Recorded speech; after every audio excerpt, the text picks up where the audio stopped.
Memang salawat ini istilahnya bisa kita dapatkan ganjaran dari ibadah-ibadah yang lain yang pernah kita lakukan. Kalau dengan ibadah-ibadah yang lain belum tentu kita mendapatkan ganjaran seperti kita melakukan salawat ini. Maka para ulama itu mengatakan apa? Maka dikatakan para arifin, orang-orang arif, orang-orang saleh, itu sampai mengatakan apa? Jikalau seseorang ingin dekat kepada Allah, maka dengan perantara Rasulullah. Dan orang yang ingin dekat kepada Rasulullah, maka dengan bersalawat kepada Rasulullah sallallahu alaihi wasallam. Jadi seseorang yang mana bersalawat kepada Nabi, dia dekat kepada Rasulullah, otomatis ketika dia dekat kepada Rasulullah, dia dekat kepada Allah. Salawat ini kenapa dianjurkan? Kalau para salihin itu tidak ada namanya gaib. Istilahnya tidak ada namanya waktu daripada mereka tanpa bersalawat kepada Nabi. Orang-orang saleh, wali-wali Allah itu zikir utama mereka. Bersalawat kepada Nabi sallallahu alaihi wasallam. Karena keutamaan yang besar. Bahkan di dalam kitab Kifayatul Azkiya wa Minhajul Asfiya itu sampai dikatakan yang pertama apa? Salatul Malikil Ghaffar. Yang mana rahmat yang akan dicurahkan oleh Al-Malik dan Al-Ghaffar, yaitu Allah Subhanahu wa taala. Jadi orang yang bersalawat akan dicurahkan rahmat sama Allah Subhanahu wa taala. Bapak tahu kalau orang dapat rahmat nih, Pak. Dia misalkan dapatkan rahmat tuh. Imbasnya apa? Manfaatnya apa? Yang mana akan mudah dalam melakukan ketaatan kepada Allah. Ringan dia melakukan ibadah, tidak ada beratnya. Bangun tahajud tuh, tahajud berat macam Allah. Entah lalu. Narik selimut lo, setengah jam lagi lah. Berat masih. Ini enggak. Begitu bangun, semangat di dalam melakukan ibadah kepada Allah. Bangun dia, ambil wudhu dia, semangat di dalam sujud kepada Allah, bermunajat kepada Allah di tengah-tengah orang pada tidur.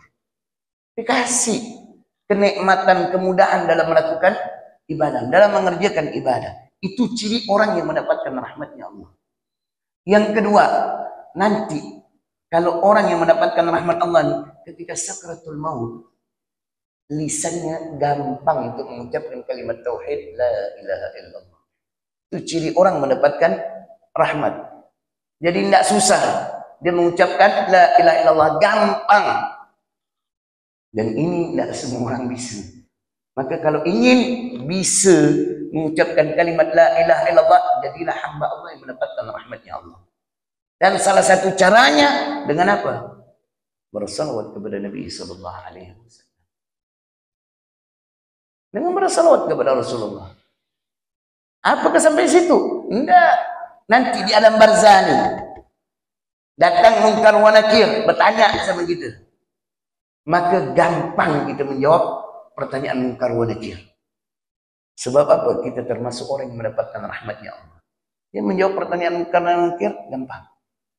Nanti dibangkitkan sama Allah, kita dihisab, mempertanggungjawabkan segala perbuatan kita. Ketika kita dihisab, hisab kita ini dimudahkan sama Allah. Tidak diribetkan. Macam kita kalau ke BPN, kan ribet tuh. Benar, Bapak cobalah. Lempau sana, lempau sini. Aduh inilah, aduh orang ini udah berapa lama tak pernah diukur sampai berkapuk tuh. Apa nih sertifikatnya? Coba kalau kejaksaan, polisi yang nelpon, selesai urusannya. Orang ada kenal orang dalam, selesai gampang, dimudahkan. Kiasan seperti itu nanti kita ketika dihisab sama Allah, dimudahkan hisab kita, tidak dipersulit. Kenapa? Kita termasuk orang yang mendapatkan rahmatnya Allah.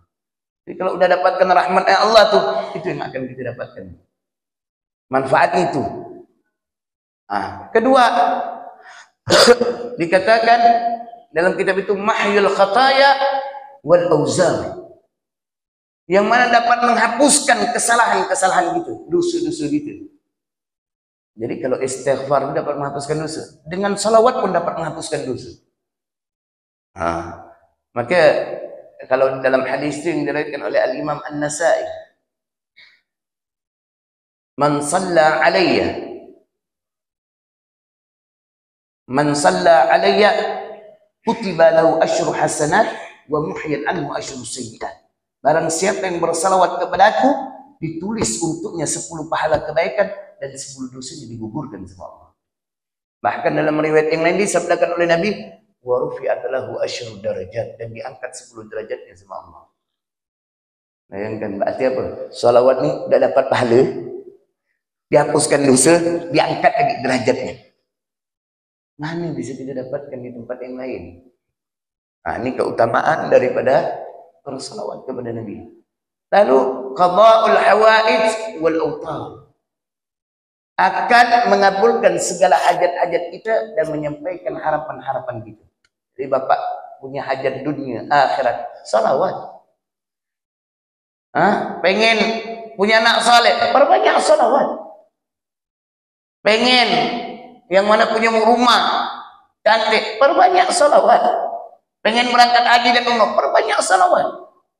Maka Allah akan penuhi daripada hajat-hajat kita. Maka Imam Qainubi menukil hadis dalam kitab beliau Nawadirul Hikayah. Rasulullah sallallahu alaihi wasallam bersabda, "Man shalla alayya fi yaumil jum'ah 100 marrah, qadallahu 100 hajah." Barang siapa yang bersalawat kepada Rasulullah di hari Jumat sebanyak 100 kali, maka Allah akan mengabulkan 100 hajatnya. 70 min hawaijil akhirah, 70 daripada hajat-hajat akhirat, wa 30 min hawaijid dunya, dan 30 daripada hajat dunia. Berarti dengan bersalawat hajat dunia akhir kita akan disampaikan sama Allah. Ibadah yang mana yang bisa macam gini? Maka kalau orang disuruh perbanyak salawat tu dan dia mengamalkan sampai Allah, itu orang dah pasti dicintai sama Rasulullah. Karena kata Nabi, orang yang paling dekat denganku nanti kelak di yaumul qiyamah, orang yang paling banyak bersalawatnya kepadaku. Itu orang yang paling dekat dengan Nabi sallallahu alaihi wasallam. Maka kedekatan kita tergantung kadar daripada salawat kita kepada Rasulullah sallallahu alaihi wasallam. Sikit kadar salawat kita, maka segitulah kedekatan kita dengan Rasulullah sallallahu alaihi wasallam. Tapi kalau banyak, berarti semakin dekat hubungan kita dengan Nabi sallallahu alaihi wasallam. Karena memang keutamaannya luar biasa. Keutamaannya luar biasa. Jadi kalau ada orang tidak bersalawat tu setiap harinya rugi. Setiap hari tidak bersalawat rugi. Sangat-sangat rugi. Kenapa? Banyak keutamaan-keutamaan yang bisa kita dapatkan, yang bahkan tidak bisa kita dapatkan di amalan-amalan yang lain. Kita biarkan begitu saja, padahal simpel. Allahumma salli ala Muhammad wa ala ali Muhammad. Allahumma salli ala Sayyidina Muhammad wa ala ali Sayyidina Muhammad. Dah sekali. Itu paling 5 detik. Semenit itu bisa 10 kali. Apalagi kita istiqamah pagi 10 kali, sore 10 kali. Tak banyak. Cuman itu ya. Pagi 10 kali, sore 10 kali. Jaminan apa? Jaminannya syafaatnya Nabi sallallahu alaihi wasallam. Karena dalam hadis Rasulullah sallallahu alaihi wasallam bersabda, "Man shalla alayya hina yusbi ashran wa hina yumsi ashran adrakathu syafaati yaumil qiyamah." Barang siapa yang berselawat kepadaku di waktu pagi hari 10 kali, di waktu sore hari 10 kali, maka bisa dipastikan itu orang akan mendapatkan syafaatku, katanya. Pak, 10 kali semenit ya Pak besok. Hitunglah, satu salawat itu 6 detik. 10, 60 menit, 60 detik. Bukan 1 menit. 1 menit ya pagi waktu kan. Luangkan waktu gitu tuh. Sore begitu enggak. Istiqomahkan setiap hari. Sampai akhir hayat kita, dah selamat kita. Karena kita bisa dipastikan dapatkan syafaatnya Nabi. Yang simpan aja nih. Ini kan istilah keutamaan yang luar biasa. Jadi wajar Nabi sallallahu alaihi wasallam menyuruh daripada sahabat tersebut memperbanyak salawat kepada Nabi sallallahu alaihi wasallam. Insyaallah minggu depan kita lanjutkan lagi. Semoga apa yang kita kaji di pagi hari ini kita mendapatkan ilmu yang barakah, ilmu yang bermanfaat, ilmu yang bisa menambah ketaatan kita kepada Allah, ilmu yang bisa menambah kesempurnaan amal ibadah kita, ilmu yang bisa menambah rasa takut dan juga cinta kita kepada Allah dan juga kepada Rasulullah sallallahu alaihi wasallam.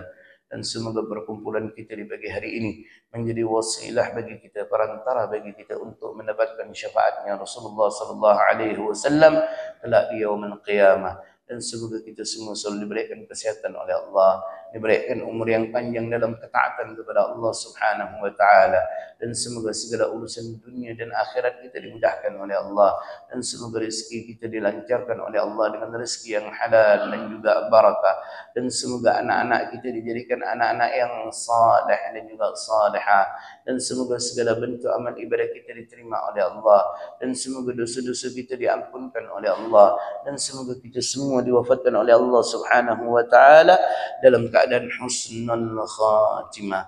Kalimat terakhir yang kita ucapkan ketika kita meninggalkan dunia adalah la ilaha illallah Muhammadar Rasulullah sallallahu alaihi wasallam. Subhanakallahumma bihamdika wa ashhadu an la ilaha illa anta wastaghfiruka wa atubu ilaik.